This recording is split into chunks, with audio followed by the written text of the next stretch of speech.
इस देश में स्वच्छता का अभियान चला और हम लोग बड़े ऐसे लोग हैं कि हर बात को फेस वैल्यू पे लेते हैं। कहा गया सफाई अभियान चलाओ। अरे सफाई अभियान का मतलब समझो मेरे भाई, सड़कों पे पड़ा हुआ कूड़ा तो पहले भी उठाया जा रहा था, चाहे 4 दिन बाद उठाया जा रहा था। यह देश का पहला ऐसा प्रधानमंत्री है जो अपनी कार्य प्रणाली से मैसेज देता है।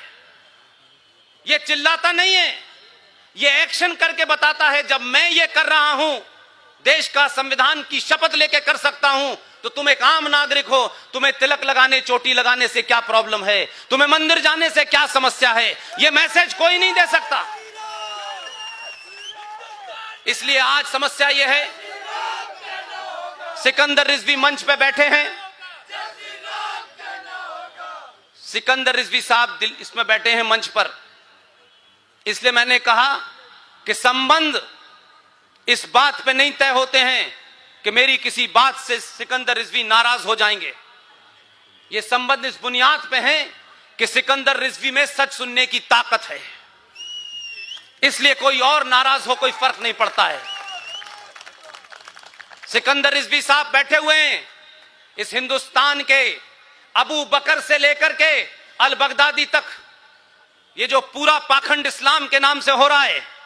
मैं पूछना चाहता हूं भाई, ये तय तो करें कि कौन सा इस्लाम चाहिए।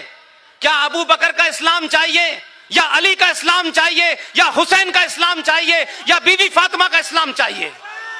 भारत को अबू बकर अल बगदादी से खतरा है, इस्लाम से खतरा नहीं है। उस सोच से खतरा है जिन्होंने पैगंबर मोहम्मद के दामाद का कत्ल किया, जिन्होंने पैगंबर मोहम्मद के खानदान की हत्या की, जिन्होंने उनकी बेटी की हत्या की। और यह बात बताना भूलना नहीं चाहिए कि राजा दाहिर जो हिंदू राजा था सिंध का, उसने पैगंबर मोहम्मद साहब के खानदान को बचाने के लिए पूरा परिवार दांव पे लगा दिया। हम उस वंशज में से हैं, इसलिए हमारे बारे में आज कोई सेकुलरिज्म का सर्टिफिकेट न मांगे। हम बहुत पहले कीमत दे चुके हैं। इसलिए मैं मानता हूं कि आप सिर्फ एक ही काम करें कि एक राजा आया 2014 में, उसने, मैं ये तो नहीं कहूंगा मेरी तरह, मुझसे भी ज्यादा ईमानदार और खरी खरी कहने वाला था। इसलिए झूठ का पाखंड चला और भारत के राष्ट्रपति भवन में रोजे इफ्तार की दावतें होती थीं। सिकंदर साहब, रोजा मुसलमानों में सबसे मुकद्दस और सबसे ज्यादा पवित्र माना जाता है। रोजा किसी सैक्रिफाइस के लिए होता है। रोजे का राजनीतिकरण इस देश के मुसलमानों ने अपनी सियासी रोटियों सेकने के लिए किया, किसी हिंदू ने नहीं किया। इस देश के मुसलमानों से पूछना चाहता हूं मैं कि कुरान शरीफ के किस पारे में, किस सूरा में, किस आयत में लिखा हुआ है कि आप जिस आदमी का रोजे में यकीन ही ना हो, अकीदा ना हो, रोजे को मानता ना हो, वो रोजे की दावत दे और आप उसके यहां रोजा तोड़ने चले जाएं? ये कहां लिखा है? हर सियासी आदमी हरे रंग का कपड़ा डाल करके गोल टोपी लगा के रोजे की इफ्तार की दावत देता था। अगर किसी सच्चे मुसलमान से पूछिए, रोजा ऐसा है कि अगर आपका रोजा है तो आपके सीधे हाथ को नहीं पता चलना चाहिए कि आपका रोजा है। लेकिन रोजे का पाखंड इस तरीके से सियासी तौर पे हुआ कि इस देश की राजनीतिक दलों ने सेकुलरिज्म की परिभाषा में रोजा रखना शुरू कर दिया। एक आदमी जिस पे हिंदुत्व का नारा लगा हुआ था, हिंदुत्व का बहुत बड़ा पोस्टर लगा हुआ था, उस आदमी ने कहा राष्ट्रपति भवन के अंदर रोजा नहीं होगा, ये रोजे की जगह नहीं है। रोजा रखने वाले अपने घर में रोजा रखें, पूरी पवित्रता के साथ रखें, कुरान के हिसाब से रखें, लेकिन रोजे का राजनीतिकरण इस्लाम में हराम है। यह ताकत उसमें इसलिए थी कि उसके फंडे क्लियर थे। इसलिए आपसे कहना चाहता हूं, आपने सत्ता बदली है, अभी व्यवस्था बदलनी है, और जब आप सत्ता बदलते हैं तो आप ही का प्रधानमंत्री राष्ट्रपति भवन जाता है और कुछ नहीं कहता, सिर्फ राष्ट्रपति से यह पूछता है कि भारत की पहचान के रूप में जो विदेशी मेहमान आते हैं उसे आप क्या देते हैं, भारत की क्या पहचान है। तो इस पाखंड सेकुलरिज्म ने, इस अपीजमेंट ने, इस जिहादी मानसिकता ने भारतीय सरकारों की, भारतीय न्यायपालिका के ऊपर इतना दबाव बना रखा है कि वो सच नहीं बोलते। और पता चला कि भारत की पहचान, ये जो उत्तर प्रदेश में गंगा जमुना तहजीब का इलाका है जिसका आप जनक हैं, उसमें एक ताजमहल नाम की चीज है। कहा गया कि भारत की पहचान ताजमहल है। इस्लाम में कब्र हराम है, हिंदुओं में भी किसी कब्र को घर नहीं रखा जाता, अस्थियों को घर नहीं रखा जाता। लेकिन एक एजेंडे के तहत भारत का सनातनी हिंदू यह समझता रहे कि ये जो गंगा जमुना तहजीब है, ये जो ताजमहल है, ये हमारी विरासत है। अब लोग कहते हैं कि ताजमहल मोहब्बत की निशानी है। अब ये मोहब्बत की निशानी है या तकलीफ की निशानी है, मुझे पता नहीं। लेकिन भारतीय जनमानस को बताया गया, अच्छा खासा युवा ठीक ठाक शादी करता है, अपनी लड़की से जिससे उसकी पहचान होती है उससे शादी करता है, बड़ी दोनों में मोहब्बत होती है। लेकिन मैं पूछना चाहता हूं मेरे युवा दोस्तों, शादी करने के बाद ताजमहल दिखाने अपनी बीवी को क्यों ले जाते हैं? वो बेचारी समझ ही नहीं पाती ये दिखाने क्यों लाया है, उसकी समझ नहीं आता। कहते हैं देखो कितना अच्छा ताजमहल। वो भी पूछती है तुम भी बनवाओगे?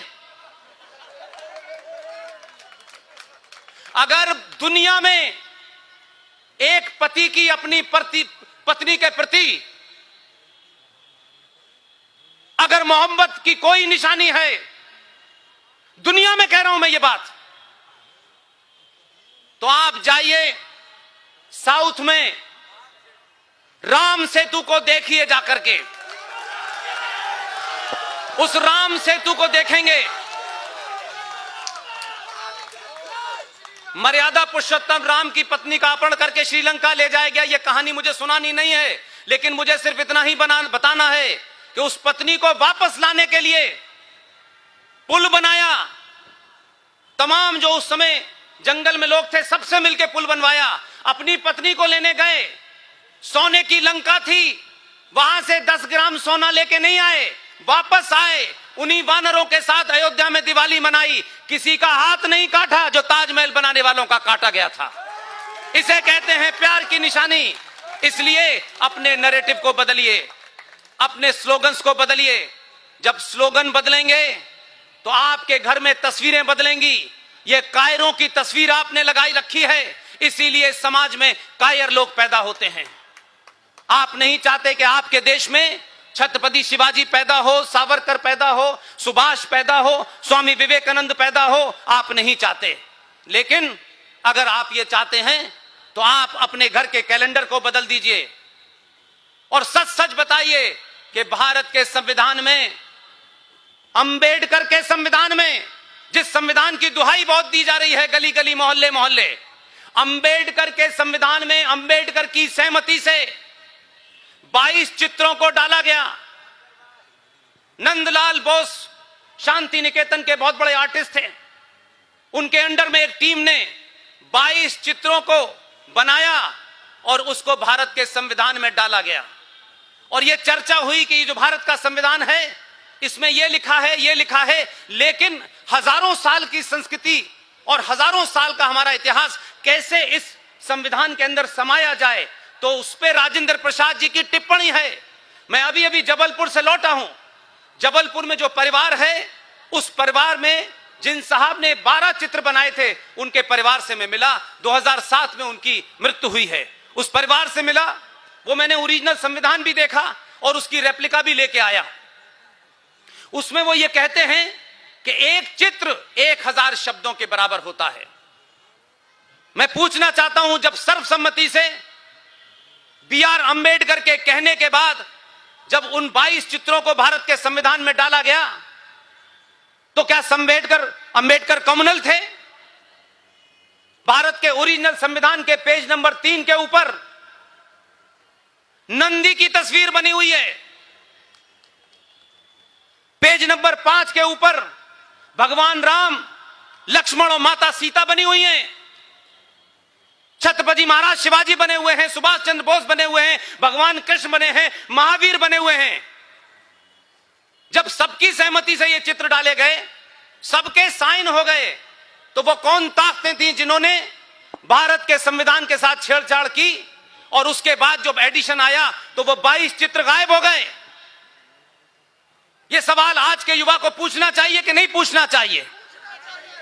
अगर ये सवाल आप पूछेंगे तो आप यहीं बैठे बैठे हजारों साल की संस्कृति को जिंदा कर देंगे। 1956 में यह बात कह के मैं अपनी बात समाप्त करता हूं। मुझे मालूम है कि आयोजकों में कुछ लोगों को बोलना होगा। 1956 में भारत की संसद में बहस हुई और उस बहस में कहा गया कि भारत का तिरंगा होगा, भारत का ये फूल होगा, भारत का ये जानवर होगा, भारत का ये पक्षी होगा, सब कुछ होगा। और उसी में यह बहस हुई कि फिर भारत का कैलेंडर कैसा होगा। पूरी सर्वसम्मति से 1956 में यह तय हुआ कि भारत का कैलेंडर सत संवत से होगा। पास हो गया, लेकिन वो ताकतें सत्ता में बैठी हुई थी। आपने जब 59 में आप कंटिन्यू रखें, किसी को नहीं बोलना, सब आप बोलेंगे, आप ही को सुनने के लिए सभी बैठे हैं, दर्शक हम सब लोग। ये बड़ा डिफिकल्ट काम है। बोले कि आपको ही सुनना है, किसी और को नहीं सुनना, ये जाती होगी।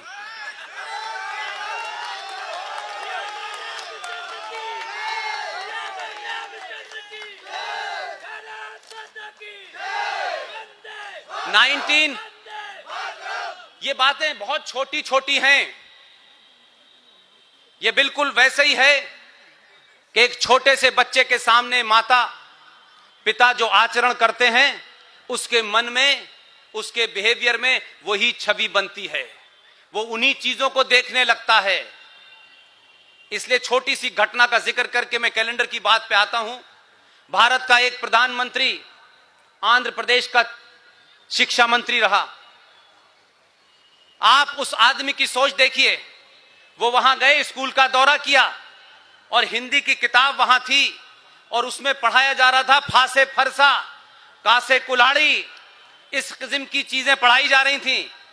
वो इतना ज्ञानी आदमी था, 16 भाषाओं का ज्ञाता था। उसने वहां के डायरेक्टर को बुलाया और कहा, ये जो छोटे छोटे बच्चे हैं जो पहली और दूसरी क्लास में पढ़ते हैं, अगर इनके मन में आप चा से चाकू, फा से फरसा पढ़ाएंगे तो इनके मन मस्तिष्क में ऐसी ही तस्वीरें बनेंगी। और वहीं खड़े होकर के पूरे काखा को उन्होंने शुरू कर दिया। तो आपके भगवान की गिनती ज्यादा थी, काखा गा की समाप्त हो गई थी। और कहा कि ला से लक्ष्मी, सा से सरस्वती, गा से गणेश करते हुए सारे भगवानों के नाम लिए।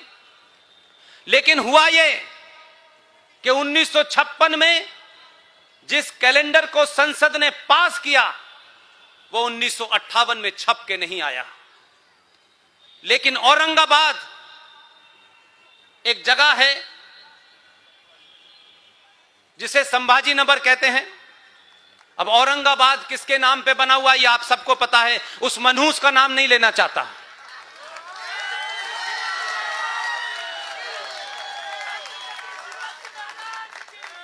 औरंगाबाद में 80 साल के दो बुजुर्ग, उस कैलेंडर को बनाने के लिए पैसा नहीं था उनके पास। A4 साइज पे हाथ से वो कैलेंडर बनाते थे और 5 पैसे और 10 पैसे में बेचते थे। किसी प्रोग्राम में दिल्ली से मेरी उनसे मुलाकात हुई। उन्होंने मुझे यह व्यथा बताई। मैंने उनसे कहा कि मैं पूरी कोशिश करूंगा कि यह कैलेंडर अब आपको हाथ से न बनाना पड़े। मैंने अपने कुछ मित्र जो बाहर थे, मैंने उनसे कहा कि मैं नौकरी छोड़ चुका हूं, मेरे पास तो कोई पैसा नहीं है, आप इनकी मदद करें। आप अगर ईमानदारी से किसी इशू को उठाएंगे, आज के युवा से कहता हूं, राजनीति के पीछे मत दौड़िए, इतनी ताकत पैदा कीजिए कि राजनीतिक आपके पीछे दौड़ें। इस ताकत को बनाइए। उन्होंने कुछ पैसा उन लोगों के अकाउंट में भेजा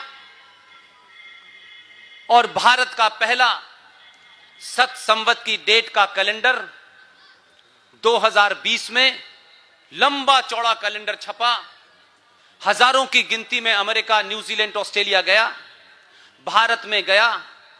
इसलिए हमारे शास्त्रों में लिखा है कि जब आप मंत्रों का उच्चारण करते हैं, जब जोर जोर से मंत्र पढ़ते हैं, तो वो मंत्र इस ब्रह्मांड में जाते हैं, टकराते रहते हैं।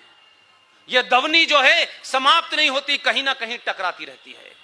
अपनी आवाज को बुलंद कीजिए, उन मुद्दों को उठाइए।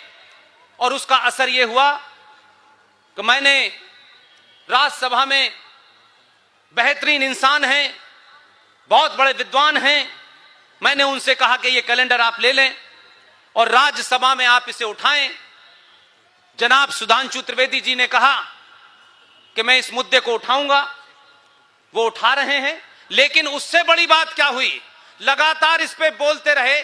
रिजर्व बैंक ऑफ इंडिया ने अपना नोटिफिकेशन जारी किया कि भारत के किसी भी बैंक में सत संवत की डेट का पड़ा हुआ चेक वापस नहीं होगा। और जब आप लगातार बोलते रहते हैं, इसलिए कह रहा हूं कि आपने गद्दी पे ऐसे लोगों को बिठाया है जिन्हें यह पता है कि यह आवाज बहुत दूर तक जाने वाली है। उसका असर यह हुआ कि लगातार बोलने के बाद भारत के प्रधानमंत्री ने अभी चंद दिनों पहले देश के कुछ खिलाड़ियों को चिट्ठी लिखी।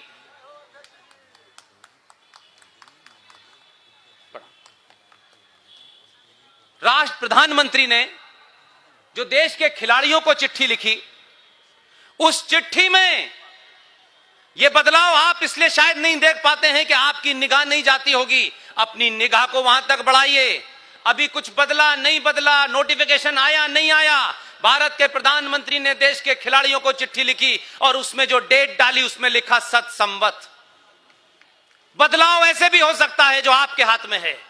हर काम सरकार नहीं कर सकती, सरकार की मजबूरियां होती हैं। इसलिए आप एक ऐसा आंदोलन करिए, लाखों करोड़ों में करिए और सिर्फ ये कहिए कि इस देश को तोड़ने के लिए बहुत सारे आंदोलन होते हैं, विदेशों से पैसा भी आता है, विदेशी प्रधानमंत्री, राष्ट्रपति यहां पर आग में घी डालने का काम भी करते हैं, लोग मजहब के नाम पे भी उसमें जुड़ जाते हैं। आप एक ऐसा आंदोलन करिए और डिसिप्लिन के साथ करिए, किसी राजनीतिक दल से प्रेरणा लेके मत कीजिए। और उसमें आप एक ही मुद्दा उठाएं कि भारत के संविधान में दो बातों के बारे में बहुत ज्यादा शिद्दत के साथ कहा गया है।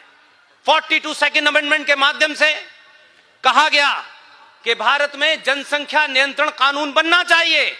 यह आपके संविधान में कहा गया। उसी संविधान में कहा गया कि यूनिफॉर्म सिविल कोड जो भारत के तमाम लोगों को एक निगाह से देखेगा। आप एक पॉजिटिव आंदोलन करिए, लाखों करोड़ों की गिनती में देश से सिर्फ यह मांग कीजिए कि जो संविधान में है या तो उसको हटाओ या उसको लागू करो। हम जब ही हटेंगे जब ये लागू होगा, तब चीजें बदलेंगी। जरूरी नहीं है कि सरकार के खिलाफ गाली देना, पत्थर फेंकना ही आंदोलन होता है। लिहाजा मैं आपसे विनती करता हूं कि आप राष्ट्र के लिए जिए।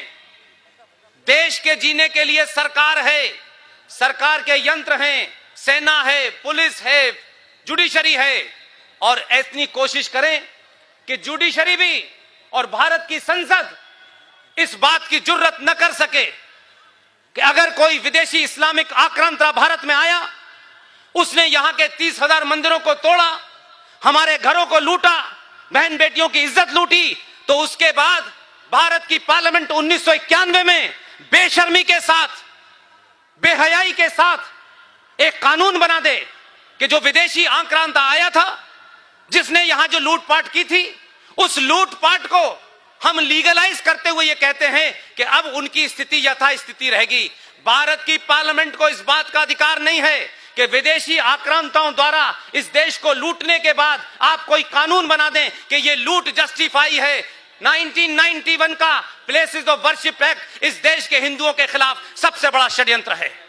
आपने कैसे कह दिया कि 15 अगस्त 1947 को जो 30,000 मंदिर टूटे हैं उनकी यथास्थिति ऐसे ही रहेगी? ये तो आप ऐसा हो गया कि किसी का घर लूटें और सुप्रीम कोर्ट कहेगी यथास्थिति ऐसे ही होगी। ये ऐसा नहीं हो सकता। और दूसरी बात, जिस नंदी का जिक्र आया है, संविधान में आया है, आप सरकार से मांग कीजिए कि जो भारत का ओरिजिनल संविधान है, जिसमें वो 22 चित्र बने हैं, देश की जनता के लिए सेल पे रखे। हर आदमी के घर में वो संविधान हो, लोगों को पता चले बाबा साहब अंबेडकर का संविधान कैसा था और 70 सालों में प्रीएम्बल में बदल करके ये कैसा संविधान कर दिया है। इसलिए कम से कम एक कॉपी देश के लोगों के पास हो, वो सार्वजनिक तौर पे हो, पैसे से दी जाए, दें, लेकिन इन बातों को सामने रखें। मैं सिर्फ इतना ही कहता हूं कि आप अपने मन से डर निकाल दें। दुनिया की कोई ताकत सनातनी हिंदू को डरा नहीं सकती, और जो डरपोक है वो सनातनी हो नहीं सकता। आप एक ही काम करें, सत्ताएं जो हैं, मैं बड़े खुले मन से कहता हूं, ऐसा नहीं है कि मैं, यहां कुछ मंत्री आए थे, पार्टी के अध्यक्ष भी आए हैं, मेरी वाणी किसी राजनीतिक दल से नहीं तय होती। मैंने पब्लिकली कहा है कि 2014 में और 2019 में जिनका दिल नहीं भरा था, जो समझ रहे थे कि गुजरात से आए हैं मीठा खाना खाते हैं, आपने, उत्तर प्रदेश की जनता ने आपको मुबारकबाद इसलिए देना चाहता हूं, अपने सही हीरो चुनिए। जो लोग दो को भी नहीं समझ रहे थे, आपने उत्तर प्रदेश में तीसरा भेज दिया है। ऐसे ही दबाव बना के रखिए, ऐसे ही लोगों को सत्ता पे बैठाइए जो आपके राष्ट्र की चिंता करें, और जो इस देश को तोड़ने वाले हों उनकी कमर तोड़ दी जाए। आप लोगों ने मेरी बात सुनी, आपके प्रदेश के भारतीय जनता पार्टी के अध्यक्ष यहां मौजूद हैं।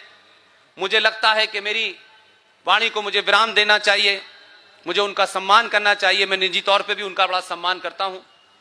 स्वतंत्र देव जी, जो इनका नाम है, उसी स्वतंत्रता के साथ बात करते हैं। आप